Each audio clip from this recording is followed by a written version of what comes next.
Plants till out ചെയ്തിട്ട് നമ്മൾ garden box ഉണ്ടാക്കാൻ പോവുകയാണ്. അപ്പോൾ ഇതിന് ടില്ലിങ് അല്ല, നമ്മൾ ആക്ച്വലി ഇതിന് മുന്നേ നമ്മൾ ഇവിടെ മൾച്ച് ചെയ്തിരിക്കുകയായിരുന്നു. നമ്മൾ 2 ലോഡ് വുഡ് ചിപ്സ് ഇവിടെ ഡ്രോപ്പ് ചെയ്യിച്ചായിരുന്നു. എന്നിട്ട് നമ്മൾ അത് ഫുൾ ഇവിടെ നിരത്തി അതിൻ്റെ മേളിൽ നമ്മൾ ഈ പാനലുകളും കൊണ്ടായിരുന്നു അൺട്രീറ്റഡ് വുഡും കൊണ്ടായിരുന്നു ഞങ്ങൾ ഗാർഡൻ ബോക്സ് ഉണ്ടാക്കിയത്. ഒരു മിനി സ്കിഡ് സ്റ്റിയർ വാങ്ങി എന്നിട്ട് ഞങ്ങൾ ഈ ഏരിയ മൊത്തം അങ്ങ് കൊത്തിയെടുത്ത് കളയുക. മൾച്ചും എല്ലാം അടക്കം ഞങ്ങൾ ഏകദേശം ഒരു 1-2 ഇഞ്ചോളം കൊത്തിയെടുത്ത് മാറ്റിയിട്ട് നമ്മളിവിടെ അങ്ങ് ലെവൽ ചെയ്യും. കുറച്ചങ്ങ് ലെവൽ ചെയ്ത് പിന്നെ വീഡ് ബാരിയർ ഇട്ടിട്ട് അതിൻ്റെ മുകളിൽ നമ്മൾ കല്ലോ അല്ലെങ്കിൽ ഈ ഇതുപോലെ വുഡ് ചിപ്സ് ഒക്കെ ഇട്ട് നല്ല ഹെവി ആയിട്ട് നമ്മൾ പാക്ക് ചെയ്യും. പിന്നെ ഈ ഗാർഡൻ എങ്ങനെയൊന്ന് നല്ല ബ്യൂട്ടിഫുൾ ആയിട്ടൊന്ന് ട്രാൻസ്ഫോം ചെയ്യുന്നുള്ളതിന് ഞങ്ങൾ കുറച്ച് ഇൻസ്പിറേഷന് വേണ്ടി ഞാൻ നോക്കുമായിരുന്നു. അപ്പോൾ ഇങ്ങനെ ആൻ ഒരു ഐഡിയ സജസ്റ്റ് ചെയ്തു. ഇതിൻ്റെ ഒരു ഫോട്ടോ എടുത്തിട്ട് AI അപ്ലോഡ് ചെയ്തപ്പോൾ AI തന്നെ ഒരു ഐഡിയ പറഞ്ഞു തരുന്നു എങ്ങനെയാണ് റേസ് ബെഡ് ഇരിക്കേണ്ടത്, എത്ര ലൈക്ക് ഈവൻ ലെങ്ത്തും വിത്തും ഒക്കെ പറഞ്ഞു തന്നു. അതിനൊരു ഫോട്ടോ അവനെ പോസ്റ്റ് ചെയ്യാം. പിന്നെ അതുപോലെ തന്നെ വേണമെന്നില്ലല്ലോ. ക്രിസ്റ്റോ ഇപ്പോൾ ക്രിസ്റ്റോൻ്റെ സ്കിഡ് സ്റ്റിയർ ആയിട്ട് വരും. അതിപ്പോൾ കാണാട്ടോ.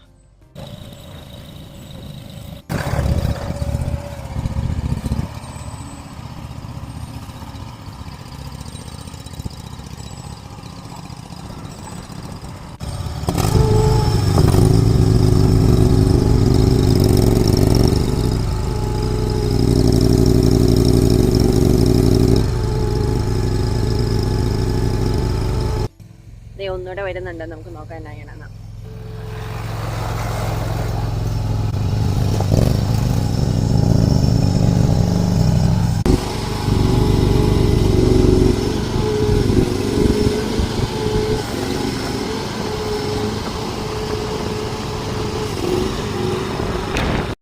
അതൊരു 5 വീൽ ബെയറോ ലോഡിൻ്റെ എമൗണ്ട് ഉണ്ടാവും ടോപ്പ് സോയിൽ ഇപ്പോൾ ആ സ്കിഡ് സ്റ്റിയർ വെച്ചെടുത്തത്. സോ പണി ശരിക്കും എളുപ്പമായി. ഹോപ്പ്ഫുള്ളി ഈ ഒരു പ്രോജക്റ്റ് ഒരു 5-6 ദിവസത്തിൽ തീരുമായിരിക്കും. Fingers crossed.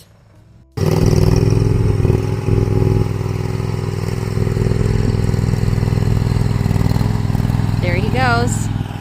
ഇത് എടുത്തു കഴിഞ്ഞിട്ടില്ലേ, അടുത്ത പരിപാടി എന്ന് വെച്ചാൽ ഇത് മൊത്തം ലെവലാക്കണം.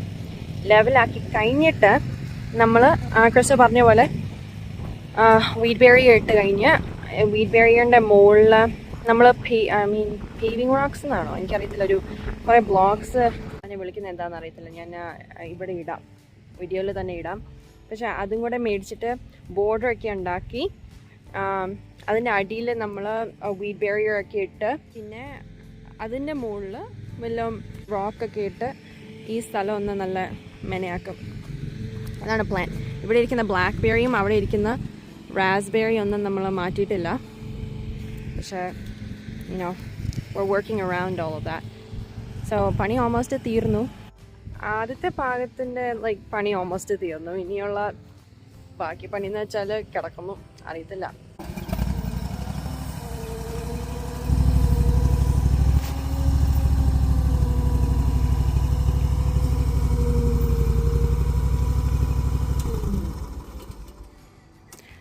എങ്ങനെയുണ്ട് പുതിയ ടോയ്? പറയൂ. പടപടയെന്ന് പരിപാടി തീരും. അവൻ നമ്മളിത് 2-3 ദിവസം കൊണ്ട് പണിയുന്ന പരിപാടിയൊക്കെ നമുക്ക് നിസ്സാരം 1-2 മണിക്കൂർ കൊണ്ട് തീർക്കാൻ പറ്റും.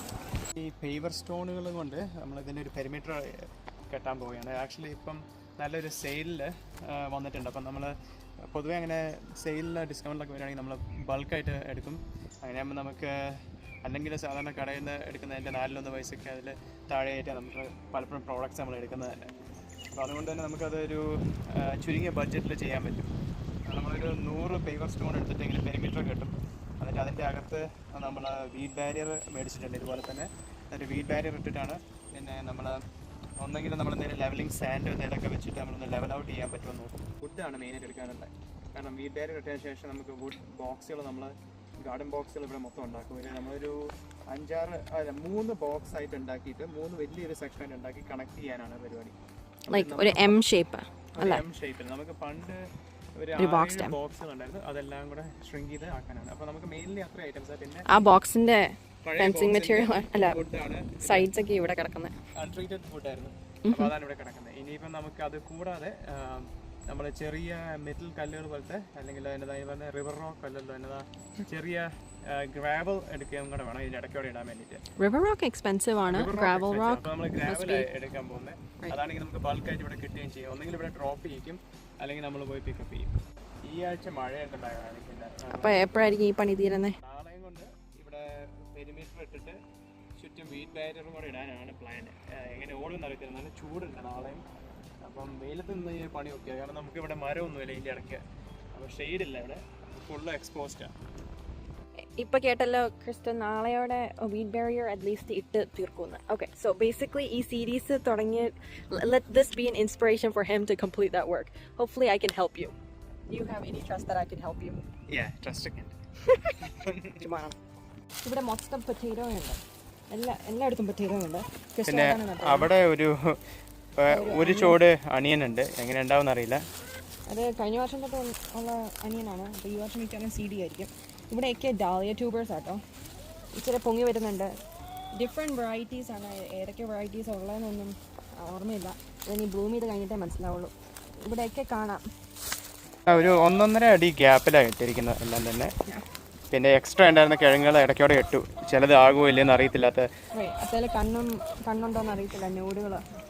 ഇവിടെയൊക്കെ ഉണ്ട് ഓരോ പീസ് സെപ്പറേറ്റഡ് ആയിട്ട് കുറേ ഡാലിയസ് ഒക്കെ ഉണ്ട്. പിന്നെ ഇവിടെയുള്ള സെക്ഷൻ എന്ന് വെച്ചാൽ കുറേ കിഴങ്ങ് മാത്രമേ ഉണ്ടായിരുന്നുള്ളൂ, സ്റ്റെമ്മ കണക്റ്റഡ് അല്ലായിരുന്നു. സോ അതിപ്പോൾ ഗ്രോ ചെയ്യണമെന്ന് അറിയില്ല, അപ്പോൾ ചുമ്മാ ഇട്ടേക്കോ. ഇപ്പോൾ ഗ്രോ ചെയ്യുമോ എന്നറിയില്ല. Hopefully it does. ഈ ഒരു റോ മൊത്തം നിങ്ങൾ കാണുന്ന ഒരു സ്നോ പീസാണ്.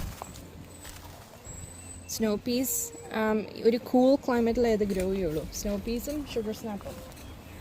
സ്നോ പീസ് ക്ലാസ്സാണ്. അപ്പോൾ ഇവിടെ ഒരു അനിയൻ കൃഷ്ണ നട്ടു. ഇത് ആക്ച്വലി കടയിൽ നിന്ന് കിട്ടിയൊരു അനിയനാണ്. അത് മുളയ്ക്കാൻ തുടങ്ങിയപ്പോൾ അങ്ങോട്ട് അവിടെ ഇട്ടന്നേ ഉള്ളൂ. ഇനി ഇതിൻ്റെ ഇടയ്ക്കോടെ പോയിട്ട് നമുക്ക് കാട് ഒരു റൗണ്ട് പറിക്കണം. യെസ്. പിന്നെ ഇവിടെ ഇടയ്ക്കൊക്കെ ചീര വളരുന്നുണ്ട്, അവിടെ ചീര ഇട്ടിട്ടുണ്ട്. പിന്നെ ഇവിടെയൊക്കെ ആക്ച്വലി ബീറ്റ്സ് ഒക്കെ ഉണ്ട്, പക്ഷെ അത് ഇതിലായിട്ട് പൊങ്ങിയിട്ടില്ല, എന്തുകൊണ്ടാണെന്ന് അറിയത്തില്ല. പിന്നെ ഇതൊക്കെ ഷുഗർ സ്നാപ്പീസ്, ഒരു കംപ്ലീറ്റ് റോ അവിടം വരെ. ഹോപ്പ്ഫുള്ളി നമുക്കൊരു നല്ല ഷുഗർ സ്നാപ്പും സ്നോ പീസിൻ്റെ ഹാർവെസ്റ്റ് ഉണ്ടാവുമെന്ന് തോന്നുന്നു ഈ വർഷം. പിന്നെ ഇവിടെയൊക്കെ ഇങ്ങനെ റാഡിഷും ബീറ്റ്സും പിന്നെ അവിടെയൊക്കെ കോളിഫ്ലവർ ഒന്നുമില്ല, പക്ഷെ ബ്രാസ്ക ഫാമിലിയിലുള്ള കെയിലും. അപ്പോൾ ഇതിൻ്റെ നമ്മളൊരു ടെക്നീക്ക് എന്താണെന്ന് ചോദിച്ചു കഴിഞ്ഞാൽ ഇവിടെ എന്നായിരിക്കുന്നത് ഇത് റാഡിഷാണ്. ഇതിൻ്റെ ടെക്നിക്ക് എന്താണെന്ന് വെച്ചാൽ നമ്മൾ സക്സഷൻ പ്ലാന്റിങ് ആണ്. സോ ബേസിക്കലി ഒരെണ്ണം തീരുമ്പം അടുത്തത് വരുന്നത്, അതല്ലേ സക്സഷൻ പ്ലാന്റിങ് എന്ന് പറയുന്നത്? അപ്പം ഈ റൊട്ടേഷണലി നമ്മൾ നടുന്ന പരിപാടി, ക്രോപ്പ് റൊട്ടേഷൻ അല്ലേ. സോ ഇറ്റ്സ് ഗുഡ് ബിക്കോസ് ഈ സ്നോ പീസ് ഒക്കെ നൈട്രജൻ ഫിക്സേഷൻ ആണല്ലോ ചെയ്യണത് സോയിലിനകത്ത്. സോ ബിക്കോസ് ഓഫ് ദാറ്റ് അവിടെ നമ്മൾ വേറൊരു ലീഫി ഗ്രീൻ ഒക്കെ ഇട്ടാൽ ആ ലീഫി ഗ്രീൻ ഇച്ചിരി നല്ലതായിട്ട് ഗ്രോ ചെയ്യും, because it gets more nitrogen. So nitrogen ഈ ചിക്കൻ കൂപ്പിൻ്റെ അടുത്ത് കൂടെ ആയതുകൊണ്ട് അതിനേക്കാളും കൂടുതൽ കിട്ടും, ബിക്കോസ് ഫെർട്ടിലൈസേഷൻ വരുന്നുണ്ടല്ലോ അവിടെ നിന്ന്. പിന്നെ ഈ കമ്പൊക്കെ ഞാൻ വെച്ചേക്കുന്നത് എന്തുകൊണ്ടാണെന്ന് വെച്ചാൽ ഇപ്പോൾ ക്രിസ്റ്റോനൊന്ന് ഒരു ഐ മീൻ എനിക്കൊരു ഐഡിയ കിട്ടാൻ എവിടെയാണ് ഞാൻ പ്ലാൻ ചെയ്തത്. ഇത് കണ്ടോ, ഇവിടെ ഒരു സ്വിസ് ചാർഡാണ് ഗ്രോ ചെയ്യുന്നത്. So different varieties off switch charred. Greenhouse gardening എന്തുകൊണ്ടാണ് ഈ വർഷം ചെയ്തതെന്ന് വെച്ചാൽ എൻ്റെ സീഡ്സ് ഒത്തിരി പഴയ സീഡ്സ് ഉണ്ട്. അപ്പോൾ എന്തുവാ ഗ്രോ ചെയ്യുന്നത്, എന്തുവാ ചീത്ത സീഡൊക്കെ എന്താണെന്നൊന്നും അറിയത്തില്ലാത്തതുകൊണ്ട് ഉള്ള സീഡൊക്കെ ഇട്ടു. ഇനിയിപ്പോൾ നമ്മൾ തിന്ന് ചെയ്യണം ഇച്ചിരി കഴിഞ്ഞിട്ട്, ഇച്ചിരി വലുതായിട്ട്. അതൊക്കെയുള്ളൂ ഇവിടെ. പിന്നെ ഉള്ളതെന്ന് വെച്ചാൽ എക്സ്ട്രാ സൺഷോക്കിൻ്റെ ട്യൂബേഴ്സൊക്കെ ഒരു ചട്ടിക്കകത്ത് ഇട്ടിട്ടുണ്ട്. അത് ക്രിസ്റ്റോ എന്നാ ചെയ്യാനാ പ്ലാൻ? ഇതിനി എവിടെയെങ്കിലും മാറ്റി ഒന്ന് നടണം.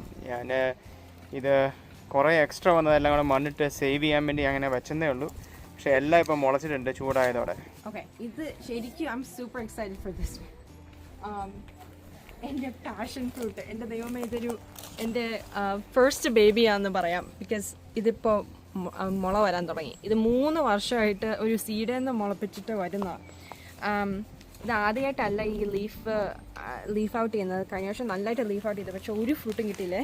ഈ വർഷം ഹോപ്പ്ഫുള്ളി 3rd year ആയി, ഹോപ്പ്ഫുള്ളി ഇത് ഫ്രൂട്ട് കിട്ടുമെന്ന് വിശ്വസിക്കുന്നു. പിന്നെ എനിക്കുള്ളത് യാറോ, ചൈവ്സ്, ഇതൊക്കെ ഇനി നടാനുള്ളതാട്ടോ. നമ്മുടെ ബെഡൊക്കെ ശരിയാകുമ്പോൾ നടണം. അടുത്ത എക്സൈറ്റ്മെൻറ്റ് പീസ് എന്ന് വെച്ചാൽ ഇതൊരു ഫിഗാണ്. ഈ ഫിഗ് ആക്ച്വലി ഈ ഒരു കമ്പനി തുടങ്ങിയതാണ്. അപ്പോൾ ഇപ്പോൾ സ്പ്ലിറ്റായിട്ട് നല്ല കുറേ ബ്രാഞ്ചസ് ഒക്കെ വന്നിട്ടുണ്ട്. ഇത്തേന്ന് ഫ്രൂട്ട് പ്രതീക്ഷിക്കുന്നുണ്ട് ഈ വർഷം. പിന്നെ ഇവിടെയൊക്കെ ഉള്ളത് ലൈക്ക് ഈ കേല് വെറൈറ്റീസിൻ്റെ സ്റ്റാർട്ട്സാണ് ഇതൊക്കെ. പിന്നെ ഉള്ളതെന്ന് വെച്ചാൽ ലൂപ്പിൻ എന്ന് പറഞ്ഞിട്ടൊരു ഫ്ലവർ വെറൈറ്റി, പിന്നെ Roma tomatoes, and then we got some perennials basically അതൊക്കെ. പിന്നെ ഒരു പെപ്പർ പ്ലാന്റ്, ഇത് ഓവർ വിൻ്റർ ചെയ്ത ഒരു പെപ്പർ പ്ലാന്റ് ആണ്. പിന്നെ ലാസ്റ്റ് ബട്ട് നോട്ട് ലീസ്റ്റ് ക്രിസ്റ്റോൻ്റെ 2 ഗ്രേപ്പ് ചെടികൾ. സോ ആദ്യമായിട്ട് ഒരു ഫ്ലവറിൻ്റെ മുട്ട് വരാൻ ഫ്ലവർ അല്ലേ അത്? ഫ്ലവർ അല്ല ഇത്, ഫ്ലവറിൻ്റെ ഒരു ബഡ് വരാൻ തുടങ്ങി. അടിപൊളി. അത്രയൊക്കെ ഉള്ളൂ. പിന്നെ ഉള്ള വാഴ, ഈ നമ്മുടെ വാഴ ഇതുവരെയായിട്ട് വലുതായിട്ടില്ല. അപ്പോൾ ഈ വർഷം ഒന്ന് ഒരു ഗ്രോ ബാഗിനകത്ത് ഇട്ടിട്ട് ക്രിസ്റ്റോ ഇച്ചിരി വലുതായിട്ടൊന്ന് മറിച്ച് വേറൊരു സ്ഥലത്ത് മാറ്റി നടണം നമുക്ക് ഇവനെ. പക്ഷെ ഇത് വീണ്ടും ഒന്ന് വരുന്നുണ്ട്, ആ കണ്ണേന്ന് വരുന്നുണ്ട്. അപ്പോൾ ഹോപ്പ്ഫുള്ളി ഇത്തവണ നമുക്ക് ഏതായാലും ഫ്രോസ്റ്റ് കഴിഞ്ഞ് ഇനിയിപ്പം നമുക്ക് ധൈര്യമായിട്ട് ഇത് നടാം. അപ്പോൾ ഞങ്ങൾ ഇതൊന്ന് മാറ്റി നന്നായിട്ട് വളമൊക്കെ ഇട്ട് നടണം കൊണ്ടാണ് ഈ കൊല്ലം. ഇതൊരു 8 ഫീറ്റൊക്കെ ആവേണ്ട ഒരു 8-10 അടി ആവേണ്ട എന്താണ് വെറൈറ്റിയാണ്, കല്ലുവാഴയുടെ വെറൈറ്റിയാണ്. പക്ഷേ ഇവിടെ നമുക്ക് കാലാവസ്ഥ ശരിയില്ലാത്തതുകൊണ്ട് പിന്നെ എനിക്ക് തോന്നുന്നത് മണ്ണും ഇതൊക്കെ ഒരു എക്സ്പെരിമെന്റ് ആണല്ലോ. ഇപ്പം മണ്ണും ശരിയാവുന്നില്ലായിരിക്കും, പിന്നെ വെള്ളവും ശരിയാവുന്നില്ല. ഇതിലേതായാലും ഇപ്പോൾ ഇച്ചിരി വെള്ളം ഒഴിക്കണം. ഇന്ന് നല്ല ചൂട് ഉണ്ടായിരുന്നു. അപ്പോൾ അത്രയൊക്കെ ഉള്ളൂ for the first garden update. ഇനി വരുന്ന ഒരു മെയ് ജൂൺ ജൂലൈ അത് അങ്ങനെ ആ ഒരു 3 മാസത്തിൽ ഇങ്ങനെ പടപടപടപടേന്ന് അത് വലുതാവും എല്ലാം തന്നെ. So this whole area is gonna look different. I'm super excited.